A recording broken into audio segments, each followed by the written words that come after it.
Hello friends, কেমন আছো তোমরা সবাই? আশা করি সবাই ভালো আছো আর আমিও ভালো আছি।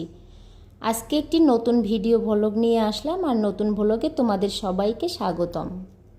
আজকে রান্না করব হচ্ছে করলা আর আলু ভাজি করব, আর ছোট ছোট যে বেলে মাছ আছে সে বেলে মাছ দিয়ে আলু দিয়ে একটি মাখানো ঝোল করব। তো আমার রান্নাটি তোমরা শেষ পর্যন্ত দেখতে থাকো। আর সাথে হচ্ছে আমি একটি গল্প বলবো, শিক্ষণীয় একটি ছোট গল্পটিও তোমরা আশা করি মনোযোগ দিয়ে শুনবে। তো কথা না বাড়িয়ে চলো গল্পে চলে যাই। আজকে গল্প করব হচ্ছে মহাবীর আলেকজান্ডার তার মৃত্যুশয্যায় সেনাপতিদেরকে ডেকে তার 3টি ইচ্ছের কথা বলেছিলেন। তো তার সেই 3টি ইচ্ছে কি ছিল, সেখান থেকে কি আমরা শিখতে পারি, সেটাই আজকে জানব।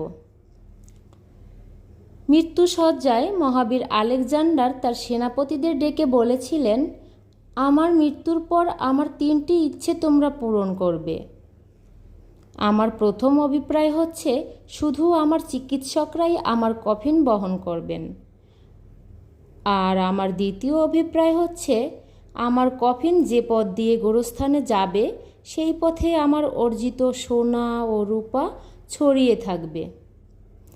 আর শেষ অভিপ্রায় হচ্ছে কফিন বহনের সময় আমার 2 হাত কফিনের বাইরে ঝুলে থাকবে।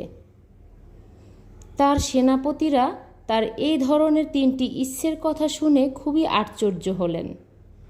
আশ্চর্য হয়ে তার সেনাপতি তখন তাকে এই বিচিত্র অভিপ্রায় কেন করেছেন প্রশ্ন করলেন। দীর্ঘ শ্বাস গ্রহণ করে আলেকজান্ডার বললেন, আমি দুনিয়ার সামনে 3টি শিক্ষা রেখে যেতে চাই। আমার চিকিৎসকদের কফিন বহন করতে এই কারণে বলেছি যে যাতে লোকে অনুধাবন করতে পারে যে চিকিৎসকেরা কোনো মানুষকে সারিয়ে তুলতে পারে না, তারা ক্ষমতাহীন, আর মৃত্যুর থাবা থেকে রক্ষা করতে তারা অক্ষম। গোরস্থানের পথে সোনাদানা ছড়িয়ে রাখতে বলেছি মানুষকে এটা বোঝানোর জন্য যে সোনাদানা একটা কণাও আমার সঙ্গে যাবে না। এগুলো পাওয়ার জন্য সারাটা জীবন ব্যয় করেছি, কিন্তু নিজের সঙ্গে কিছুই নিয়ে যেতে পারছি না। মানুষ বুঝুক এসবের পেছনে ছোটা সময়ের অপচয়। মহাবীর আলেকজান্ডারের 3য় ইচ্ছের সম্পর্কে তিনি বললেন, কফিনের বাইরে আমার হাত ছড়িয়ে রাখতে বলেছি মানুষকে এটা জানাতে যে খালি হাতেই পৃথিবী থেকে চলে যাচ্ছি।